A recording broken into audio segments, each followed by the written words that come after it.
everyone, my name's Jackie and welcome to the Caterpillar Cross Stitch YouTube channel. Today I am going to be unboxing and working on part 1 of their Enchanted Realms stitch along. Hi again, I'm Jackie from Adam Heart Cross Stitch, and today I am here with my very good friends over at Caterpillar Cross Stitch, where we are going to be taking a look at part 1 of the Enchanted Realms stitch along. I'll be unboxing this kit with you all and stitching on it, so I hope you'll stick around and join me today. Before we get started, a friendly reminder that if you love to cross stitch and have been kind of interested in learning about how to create patterns of your own, Caterpillar Cross Stitch has a fantastic design platform called Love It Stitch It. You can design patterns of your own, convert images into patterns, and even buy and sell your own designs on their marketplace. And if you haven't done this already, there is a free Caterpillar Cross Stitch ebook that you can access by signing up for their VIP Stitch Club. You'll receive 8 free digital patterns when you sign up, as well as Caterpillar Cross Stitch's ultimate 10 tips for cross stitch. The link to sign up can be found in the video description. And while you're there, please remember to like this video and give us a follow if you haven't already. So let's go ahead and start working on this cross stitch project. If you're unfamiliar with the concept of a stitch along, it is a really fun and kind of interactive way to work on a cross stitch project. Essentially, bits and pieces of the pattern get released one by one. So not only is the pattern a complete surprise, because it is a mystery until you get the next part of the pattern released to you, but I love just how interactive it feels because you're stitching this in real time with so many other folks out there. So if you are taking part in a stitch along, I definitely recommend following Caterpillar Cross Stitch on Facebook and Instagram so you can connect and kind of be a part of all of the action that comes with doing a stitch along. So as always, Caterpillar Cross Stitch does a great job of including a little instruction sheet. This is so helpful, especially for beginners. I've got my embroidery floss here ready to go. And if you're someone who prefers having your floss either on floss drops or bobbins, definitely feel free to go ahead and transfer your threads over to whatever your preferred organization method is. But I do find these cards from Caterpillar Cross Stitch to be very easy to use and very handy. I also have here the fabric. I love this color blue. It is stunning. What I really love about Caterpillar Cross Stitch's kits is that they generally give you an option when it comes to your preferred fabric to work on. I went with the 32 count even weave. So I will be stitching this over 2 squares. So it's roughly the equivalent of stitching on 16 count Aida, but I just really love the look and feel of this even weave. And of course they include a needle. I feel like you can never have enough of these, so I definitely appreciate that. I also have my matching Enchanted Realms needle minder. I am so excited about this guy. Look how cute. This is just the cutest. Needle minders are great for attaching to your fabric because it is magnetic. You don't have to worry about creating any holes in your fabric. And they're a great place to set your needle down when you're no longer working with it, and definitely help to avoid any lost needles. Before I go ahead and get my fabric on my frame, and I am partial to Q-snap, so that's what I'm going to be using, I always like to iron my fabric. So I'm going to go ahead and do that. While I'm ironing, I am also going to mark the center of my fabric so that I have a very clear starting point. So I've just got a basic iron here and I have it set to my cotton setting. And to start, I just want to work out some of those existing creases. As to be expected, anytime you receive a piece of fabric in the mail, it's typically been folded up a certain number of ways. So I just really like to remove any of those existing crease lines. And on a project of this size, I always like to start in the center of my fabric. It's especially important with the stitch along because that's typically the first part of the pattern that will be released is starting from the center. So I'm going to go ahead, since I already have my iron out, I am going to mark my center point by folding the fabric in half twice.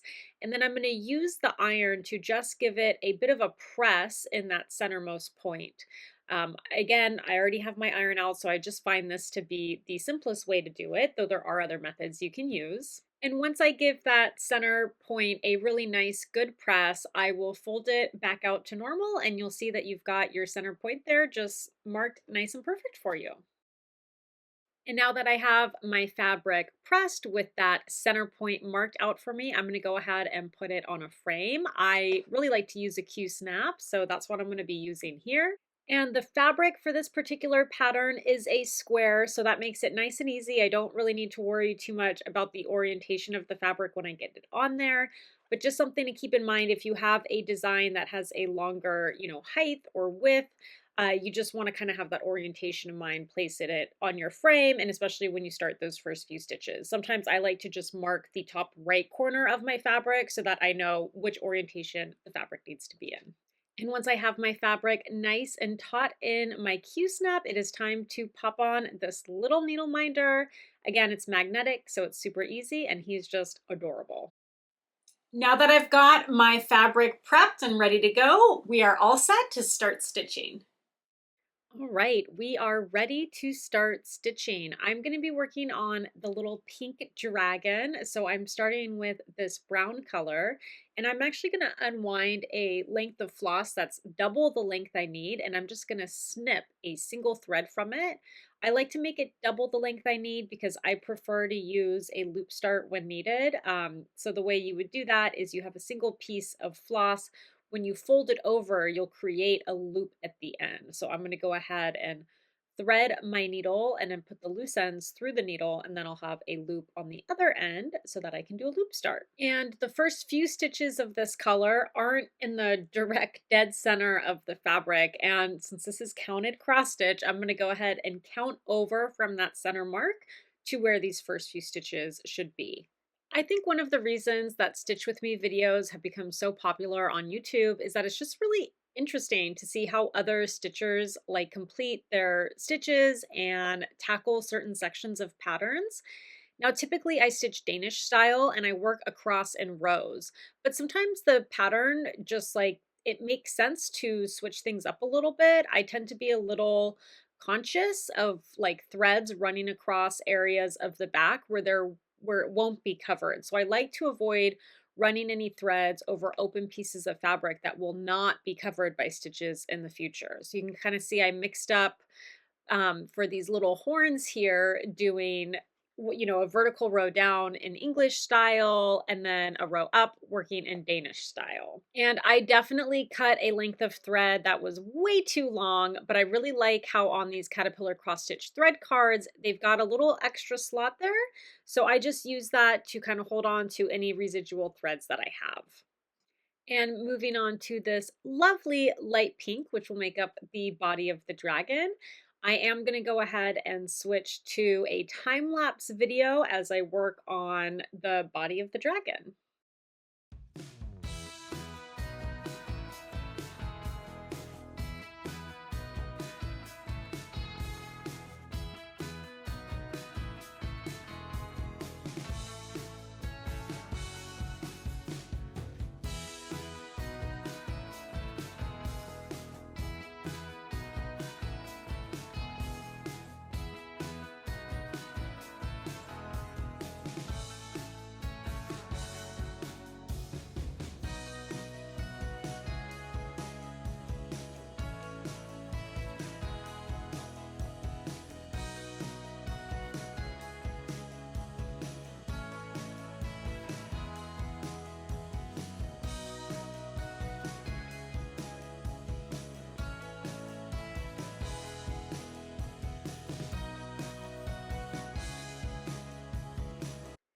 And believe it or not, the curse of filming yourself to televise your stitching to the world, I made a mistake.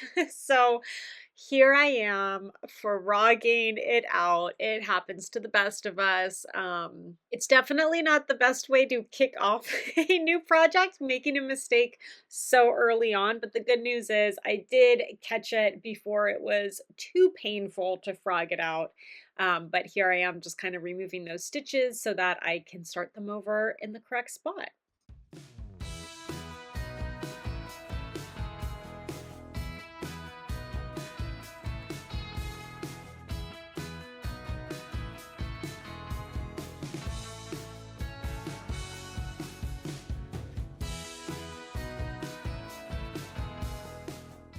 I did set a 1-hour timer for myself to see just how much I could get done within that time frame. Obviously, the mistake with then having to rip out my stitches did eat into that time, but this is all the progress I made after 1 hour of stitching. Thank you all so much for hanging out with me today and stitching with me as I worked on part 1 of the Enchanted Realms stitch along from Caterpillar Cross Stitch. A friendly reminder, you can find us on Instagram at Caterpillar Cross Stitch and on Facebook under the group name Caterpillar Cross Stitch SAL's Stitch Along Group. The Facebook group has over 18,000 members, and it's just a really great place if you're looking to pick up some tips and tricks when it comes to cross stitch or just looking to connect with other stitchers. I definitely recommend checking out their Facebook group. The link for all of the Caterpillar Cross Stitch social media pages can be found in the video description below. So once again, I'm Jackie from Adam Hart Cross Stitch. Thank you so much for joining me today. And until next time, happy stitching.